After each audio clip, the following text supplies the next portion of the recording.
Greetings. Welcome to ITR Live. I'm your host, Chris Hagenow, and we are back here in the Hendrickson Library at the Center for the Preservation of Western Civilization at ITR World Headquarters in Central Iowa. Got John Hendrickson and myself today, and I can feel that John's already getting frustrated with me because I haven't brought the same energy that I usually do. He's looking over here at me like, Hagenow, get it together. But we're going to pull it off. John, welcome. Thank you. Yeah. You're excited. I am. Yeah. You're going to bring the energy today. Yeah. I'm just a passenger. Yeah. I can tell. It is kind of a cold, rainy, not cold, but rainy, dreary, late October day. It just kind of is what it is. But we're here, and hopefully we can brighten up the folks' day. Yes, absolutely. All right. Yeah. Okay, we're going to. I always try to remember to do this at the outset, and here we are today. I actually have remembered, but. Just a reminder that you can help us all out if you would like and subscribe the episode on whatever platform you're on, whether you're Spotify, Apple, YouTube, we're on video, but please do that. Make sure you share this with your friends if you find the content at all interesting. We also, John, have a special host today. We've upgraded President Lincoln from the table in the back behind the microphones. Yes, He's actually prominently featured here on the table today. I'm glad, yeah. I don't know if that's a permanent thing, but as long as I don't knock him off, yes, I think he can stay for a while. Yep. We used to have the gnome years ago, if our loyal listeners remember. So we'll go with President Lincoln for a while. John, trivia for us today? We do, yes. Okay, good. Let's have it. And I think if I remember right, the question from last time we had quite a few people get it right. All I can remember is it seemed to me to be fairly arcane. Yes. Yeah, we had a lot of answers. Yes. So take it away. And so the answer from last week was I think we had at least 3 people get it right, and but it was Union General Dan Sickles. Okay. Was the answer to that question, and but the trivia question for this week is it's will be very easy to get, and so we're approaching November, and so on November 2nd, 1865, there was a son of Ohio that was born, and he passed away on August 2nd of 1923, and he was instrumental for federal budget reform, for cutting taxes, for cutting government spending, what we'd call fiscal conservatism, and he also supported limiting immigration and protective tariffs. And so we need to find out who this son of Ohio was that has a birthday on November 2nd. Okay. Son of Ohio. All right, take it away, folks, because I probably feel like I ought to know and I don't. You said it was easy, and I don't have it. All right. Let's check in real quick, John, on the governor's race. Yes, yeah. We haven't done that in a little while, and I feel like, although it's not necessarily always driven by policy implications, but I think a lot of our listeners care about it. But finally, officially, I believe just today, Congressman Randy Feenstra has announced that he is officially running for governor. He'd been in an exploratory phase for quite some time. Had the did you watch all this? It wasn't really an announcement video other than it looked like a repackaging of a previous campaign ad that he'd put together. Did you see anything else besides that? No, I did not. I didn't see any like direct-to-camera sort of new footage or anything. It was fine. It's a good ad. It was a combo, for our listeners that are aficionados of campaign TV ads, and I don't know that we have that many like me, but I am. Yeah. It was a 50-50. It was half positive, half hitting Rob Sand for being very liberal. And that seems to be the message.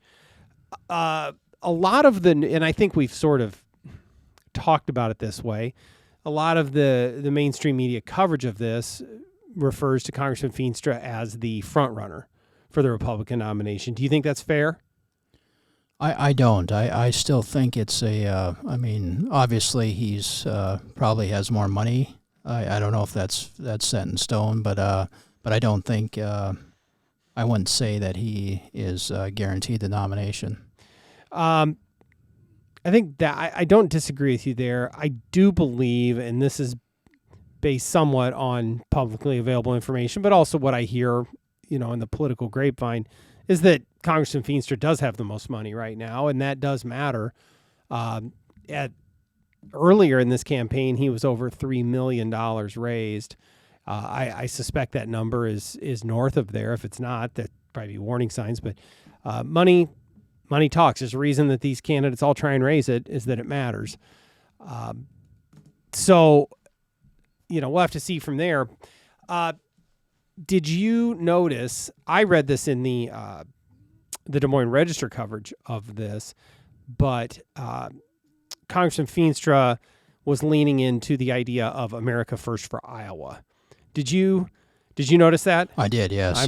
That's kind of a dog whistle for you, but no, we've tried to talk about that here, either whether in pre-production or even on the show, of what would America First look for Iowa. Was there any other detail given to that? I know that Congressman Feenstra is been largely supportive of President Trump's agenda, but is that just a proxy for that, or is there anything else that we can draw from that? I don't think we can draw anything from it right now because at least from the story in the Register, that wasn't spelled out what that means. And I think that, at least from my perspective, I think we need to know more of what he means by that statement, because a lot of people within the Republican Party are claiming to be America First. And so, you can have someone like Lindsey Graham be America First, and you can have someone like Marjorie Taylor Greene be America First, and someone like Thomas Massey be America First, and all three are different. And so, what does it mean? And I hate to say it becomes relative, but it's just popular right now. Yeah. And so I think it's more of trying to be on the bandwagon. And I did think it was interesting that he sort of, at least from the Register article, he was taking ownership of the One Big Beautiful Bill. Mm-hmm. And so that's, that'll be interesting, especially with some of the impacts of, on state revenue and things like that. Clearly, Congressman Feenstra wants to lean into his record on tax policy. And I appreciate that. He did, in fact, vote for that bill in Congress, but he was also the Ways and Means chairman in the Iowa Senate when we passed the 2018 tax reform bill, which at the time was the first in a series of the biggest tax cut in Iowa history. So I think he can genuinely lead on those issues. Now, what Iowans, where that ranks in their issue set, we've seen in the ITR Foundation poll that taxes and the economy still rank pretty high. So I suspect that will matter to Iowans. I think also I've seen him, I think even in this campaign ad, some of the other, I think there was protecting women's sports was in there. I think there was an immigration bit in there. And to me, that clearly, if there's any sort of a America First angle in this, would be where are you going to be at on immigration policy and border security. Those would clearly seem to have even a state level piece to that. So we, at least as far as the money goes, we won't see a real number till the end of the year. You don't have to file those. Congressional candidates have to report quarterly how much they've raised, and we're still unpacking all that. But and as I reported, so we've still got the field that we thought we had originally for governor, right, John? We've got Congressman Feenstra, Representative Eddie Andrews, former state representative Brad Sherman, former director of hopefully I'm getting all the titles right because I'm just trying to rattle them off the top of my head. Former director of the Department of Management, Adam Steen, and he's still in an exploratory committee would be Senator Mike Buslow.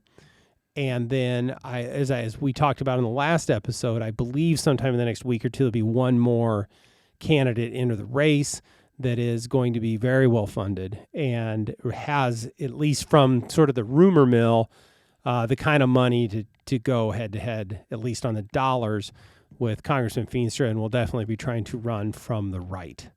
So we'll have to see what that's about, but I don't want to spoil it all yet. Yes, yeah. I'm going to, but anyway, I'm not sure if it's a big secret or not either. But anyway, I wanted to kind of give a breakdown on all that.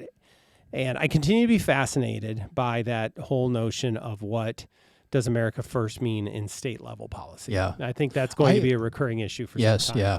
And I want to know more, and I've been appreciative of Kay Henderson has done a good job, I think, of interviewing some of the candidates so far on Iowa Press the last few weeks, and that has kind of given us more of a clue where they're standing on some of the issues. So that's been helpful. That is, we could probably do a whole episode on this. Somebody, Kay Henderson's wonderful. She does a tremendous job on public television on Iowa Press, and in addition to her regular reporting duties, but trying to get it's one thing, and not just to put a candidate on the hot seat, John, but at least in that format, I guess it's about 20, 25 minutes once it actually gets started on that show. But there is a level of depth there that's more than just the initial canned talking point to say, yes, I'm an America First candidate, or yes, I want to cut property taxes, or whatever, and is drilling down to what that means and getting to the next level. And that's an important level of journalism that I think is important in a race. Sometimes you get that in a debate, but it certainly is seemingly less and less common to get that level of detail out of a candidate in their plan. So I'm with you. I like it a lot. I like it a lot. Actually, I really like it is if I don't want to watch the whole episode, I can just wait and you'll tell me what they said. Yes. That's the best part. Yeah. But anyway. All right. This was interesting. We were talking about this in pre-production, John. The new Tax Foundation rankings are coming out. And I don't believe that, at least as the time of recording this, they're necessarily public, but they will be very soon. And tell the folks, we probably have listeners who don't even know what Tax Foundation is and what their rankings are. So set the stage and the table for what this is a little bit, and maybe not necessarily why it matters, but why we at least pay attention. Yeah. So Tax Foundation is a national public policy group, nonpartisan, and very respectable research organization. That we lean on them for information a fair amount. And not just us, but I mean legislators do, and a lot of individuals do, both at the state and national levels, and business groups do. But they specialize just strictly in tax policy, and they look at sales tax, basically any tax you can think of, and they get into the details of tax policy. And would it be fair to say that it's not as ideologically driven, maybe, as it's what is fair, good, pro-growth, I guess, tax policy from a little bit more of a technical standpoint than maybe we would come in from saying less is better almost always. Whereas they're looking more at how is that tax code fairly applied to all Americans? Okay, good. And so each year they come out with what's called the state. I think they've renamed it now, but it's the state business tax competitiveness rankings, and so they rank the states on basically some key metrics, and it's the individual income tax, the corporate tax, the sales tax, the property tax, and unemployment insurance tax. And those are the key metrics that are ranked.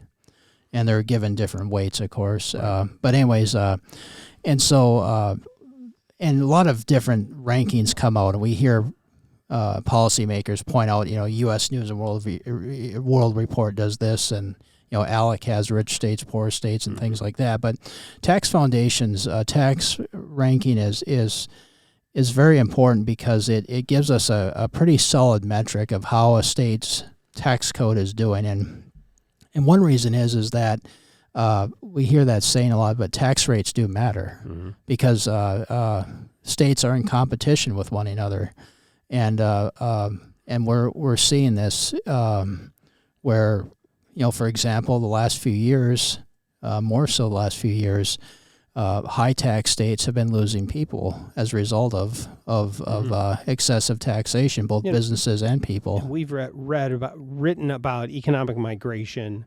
Others have talked about it. That's real. Yes, yeah. And so people make decisions based on tax rates. Not just that. That's not the sole decision, but it is a big decision that impacts behavior of businesses and people. So economic opportunity. Yes. And the amount of money that government extracts from you is a core component of how much economic freedom that one has. That's right. And that varies state by state by a lot in this country. Yeah. And so Iowa, you mentioned the 2018 tax bill. Before the 2018 tax bill, and basically before that came in, Iowa in that ranking was ranked 44. And so we were in the top 10 of worst tax climates in the nation. And because of the tax reforms that the legislature and Governor Reynolds have done, we have moved. Last year we were ranked 20th, and now this year we've moved up to 17. So so we've gone from 44 to 17. That's a pretty big swing in tax competitiveness. Yeah, we're now in the top, not quite third of most competitive states for tax climate. Yeah. That's a huge shift towards the bottom. Yeah.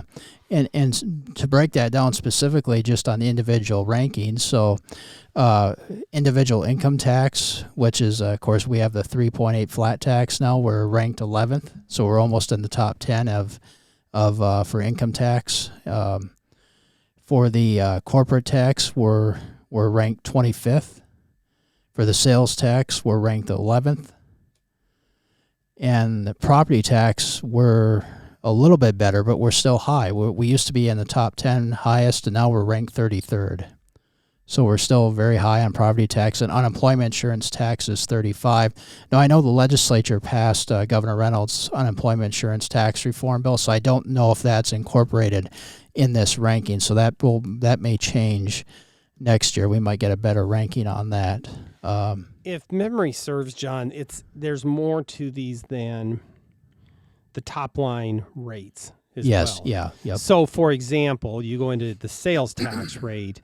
There's always the host of things that are exempted from sales tax, and how many of those can also impact your ratings. Again, going back to the idea of how fairly is that applied across the board, and if you've got a whole bunch of carve-outs, you may even have a slightly lower rate, but you won't score as high on those rankings. So that's why I've always liked that. And we've talked in the past, you much more so than I have, with the folks that actually do the analysis on this. And there really is, look, anybody can create a scorecard and a ranking and all that. We can do that.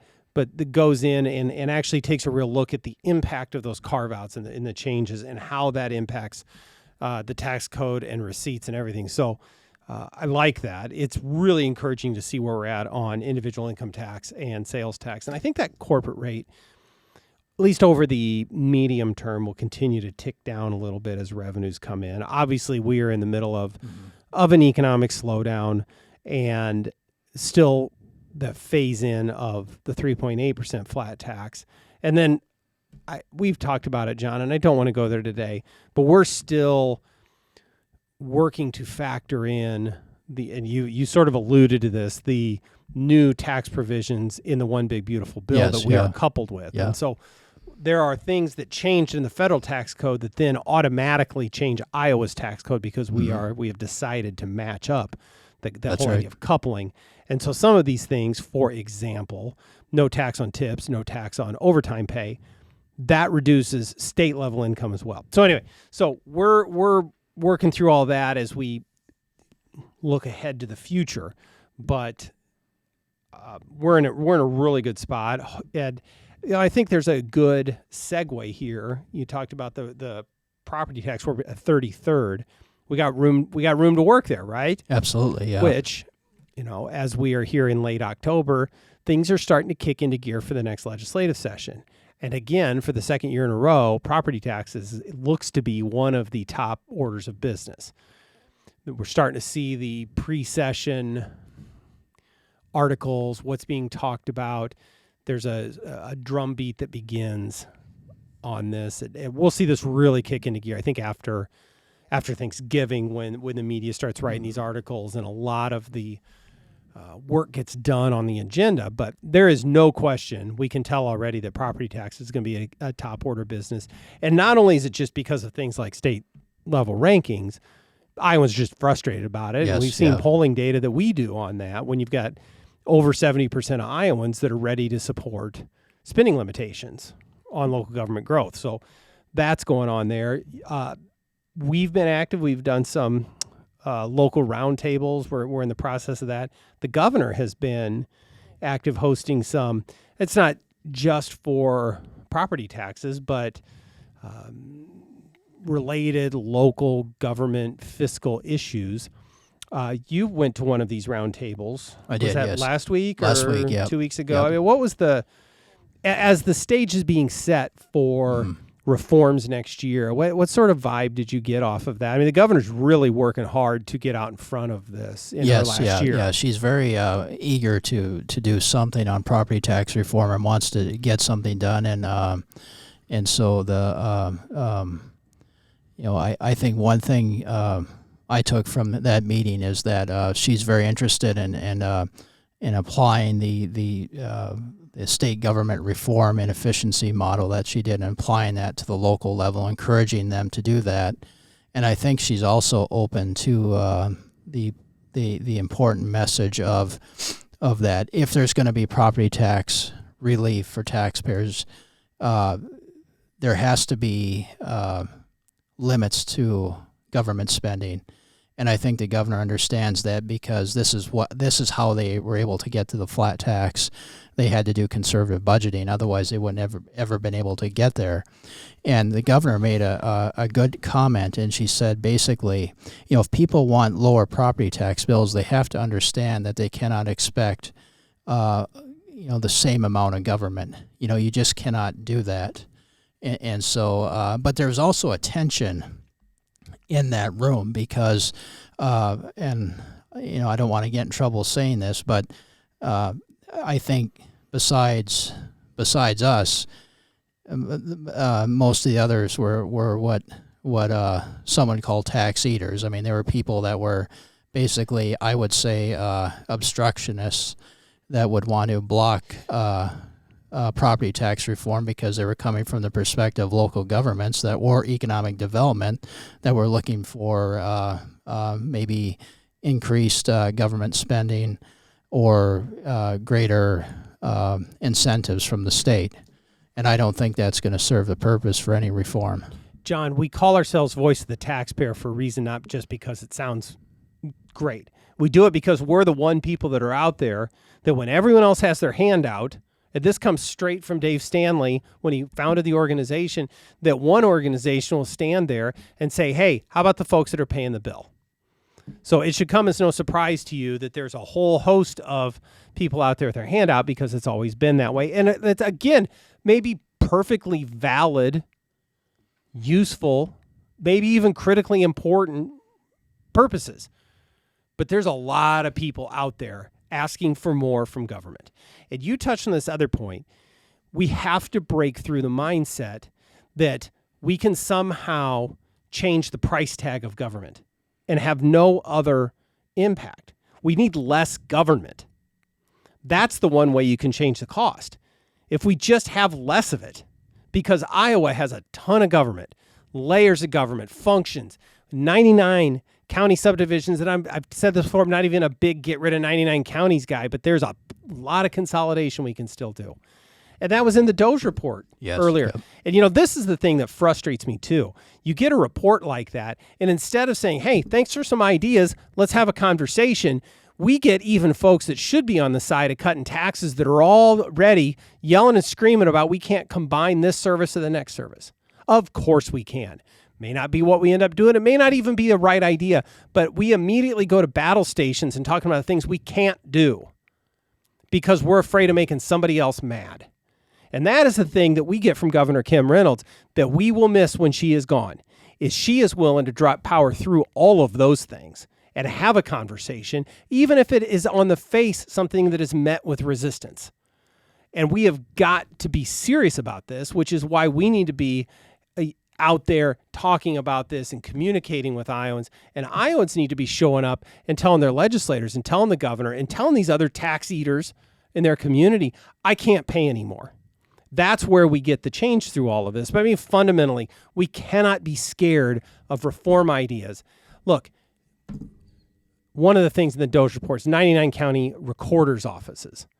Well, what is so sacrosanct about being able to, in one day, ride your horse to the county courthouse so that you can physically file a piece of paper on land records? I think maybe, I'm not even saying we should change it. Maybe we should have a conversation about that, because I suspect that there's probably a pretty good way to do it. And there's one of a whole host of things that happen. I'm not picking on counties, but there's all the cities things do. And I'm not even saying let's pick up every piece in the Doge report and do it. There's probably things in there I don't think are a good idea. But those are the things we have to get real about. And I think that is something that the governor is really trying to get at this year. And so, great. Yeah, and just for the record, we're not changing IPERs this year. It's so tiresome, guys. Come on. Like, anybody that's taken that, I get it. There's a side that has to protect it, but come on. That has now been litigated. Let's move on. Good job. We're done. Okay. Yeah, and I one interesting thing from that roundtable that I was at was that there was one local government official who made a comment about that, in a sense, basically saying the key to property tax reform was more abatements. And look at what we saw today in the headlines was the issue with Waukee and the Apple data center I mean, abating school property taxes is look. We've seen many examples around the state where that's just been a bad idea and frankly, patently unfair. Where you abate the school taxes, you get population growth, and then the rest of the state has to backfill your property tax abatements because you decided to give away freebies. It's not fair. So, yes, and we could try and unpack this whole deal with the Waukee School District. The finger pointing has already started. I mean, you've seen the Waukee schools trying to tell. The gist of it is there's a piece of property that wasn't valued properly in the Apple data center in Waukee, and so now there's going to be a $2.3 million shortfall. I suspect that a district the size of Waukee can figure it out. Yeah. I really hope, and here's my hot take on that, John. I really hope they come to the legislature and ask for the legislature to bail them out, because I want to have that conversation. Yeah. And Iowans for Tax Relief will take a side on that one. Yeah. So. I hope we get to have that conversation, because that's a whole lot of fun for guys like me. And I think one other issue with this whole property tax debate that gets sidelined too often is just the idea that if we lower property taxes, if we have property tax relief, it's going to hurt our communities. And what I mean by that is I think local governments forget that if you have a more competitive property tax environment, it's only going to help the economy of Iowa. I mean, if we continue down this road with high property taxes, it's going to hurt economic growth. I mean, it's not going to do well for small businesses to continue to have high property taxes. And, we focus a lot on the homeowners. We have to remember that this also impacts small businesses, and especially in rural areas, that's impacting them as well. Right. So if we want growth, we need to have tax relief. You know what it hurts? Here's where we're at, John. If you say that cutting property taxes hurts communities, or that we need higher property, first of all, there's just a philosophical difference there among some that more spending, more government equals better for everyone. And that's probably unresolvable, although for some reason there's far too many who claim to be on the right side of the spectrum that buy into that nonsense. But secondly, let's look at the things that they're spending these property tax dollars on. Yes, if you believe that new aquatic center or recreation building is good for everyone, well, I don't know if I can help you, but you have a whole bunch of people that can't pay the bill anymore. You're soaking for those dollars. And let's not forget all the other things that get done. How about universal basic income when they're just giving it away? Or how about the development incentives to all these developers and just giving them handouts, or just incentivizing construction that's probably going to happen in a high growth area anyway? There are all kinds of examples of where those property tax dollars are misdirected, misused, or just used in a way that doesn't benefit everyone. And we talk about amenities, and for some reason, there is this drive that the only way that we can make our cities or our communities worth anything is to build some new vertical structure. I completely disagree with that concept. And so thank you for getting me fired up, because there is a way to make your community a great place to live without taking a bunch of money from taxpayers and building something with it. And there is a way that you can justify being elected, and you can live up to the commitment you made to the people that elected you without voting for stuff. You don't need more public art to justify the fact that you got elected to call your service to your community a success. You can do it by just holding the line on taxes. Is that enough? Oh, that's a good, yeah. Okay. Yeah. Sometimes you need to build things. That's right. I get it. Yeah. But it's what is the necessities? And that comes back to, we had that at our local government summit last summer, and I know that Sarah has talked a lot about this, of that critical function of government, and getting back to the idea of what do people need from their government at whatever level versus what are the things that government thinks are nice to have. Because therein lies a real difference in whether or not it's worth extracting the dollars from the citizens to pay for, especially in times when they are crying out, I don't have any more left to give. That's right. Yeah. Okay. So let's go. But there was some things you were talking about this earlier, that South Dakota had some ideas. Yeah, I mean, I don't want to spend a lot of time on it because I feel like it's just, yeah. We're rolling. But what are some of the things that they've talked about, and whether they may or may not be good ideas for Iowa? Yeah, this is keep in mind, it's not just Iowa struggling with property taxes, but multiple states are wrestling with this issue. And so South Dakota just recently had a comprehensive property tax task force, which is hard to say, but they came out with 19 property tax reform recommendations. I'm not going to go through all of them, but some of them are good. But here's one thing I think is a mistake: is we've got to get away from this menu of options business. When you have, it's like, remember Mitt Romney's 50-some or 80-point or 100-point economic plan that he had? I mean, it just doesn't go anywhere. No. And the same thing with this, when you have all these different reform options for property taxes, we need to get to the heart of the problem, which is local government spending. And I have to give credit to at least the task force did highlight local government spending, and that is their Speaker of the House, John Hendrickson, has made this a priority, and during their last session he even did this. But let me just quote him quick. He said, "If we want real tax relief, it must come from cuts to government spending." And so they're looking at that at least. And but the main thing is that what I saw from what they're doing is at least they're considering this. But we also have to be careful that when we look at different options, that we have to be careful to avoid some things that they're looking at include tax shifts, buy downs with the state general fund, and because one thing, what happens is if you leave local governments exempt, if you don't limit their spending, if you just let them continue to spend as is, none of those things will work because it doesn't solve the problem. You're just basically throwing money at a problem, and it's not. You're incentivizing the spending to continue.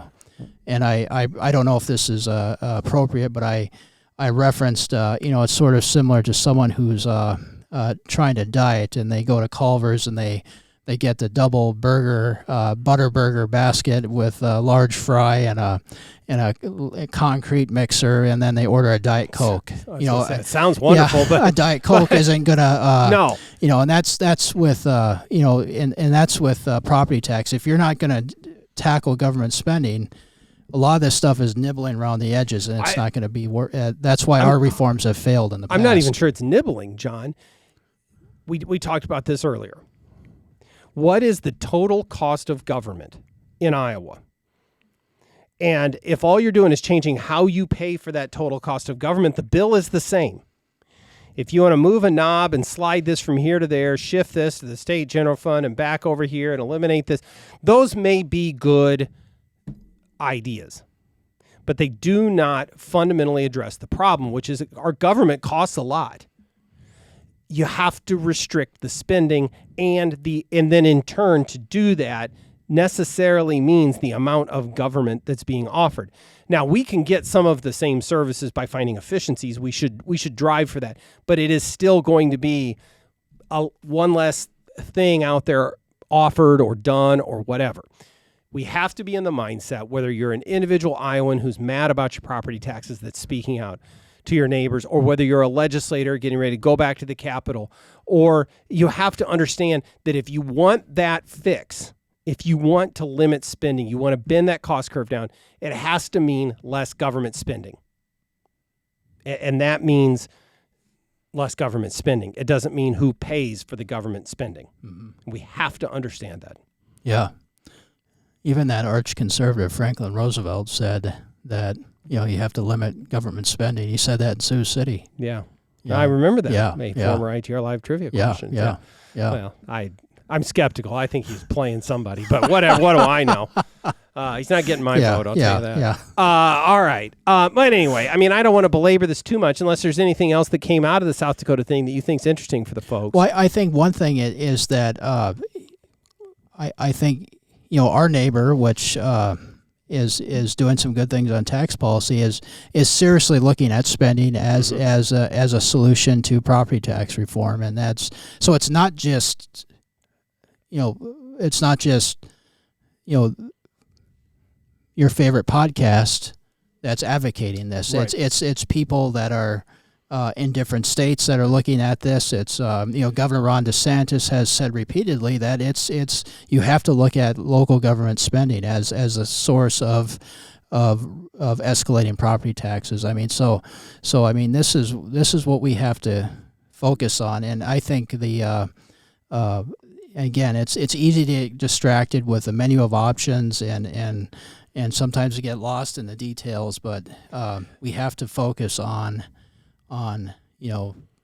regardless of the tax, it's the spending that drives it. And don't get me wrong, there are structural changes to the system which could be very helpful. Yes, absolutely. The system is too complicated. Yes. And we will interact with those ideas. But the fact, I'm here for them. But if we want to save money for the people, if we want to honor the people that have said, I'm already taxed too much, it has to mean less government spending. And I'm a little bit discouraged that you're so dismissive of the importance of this podcast speaking out on that topic, John.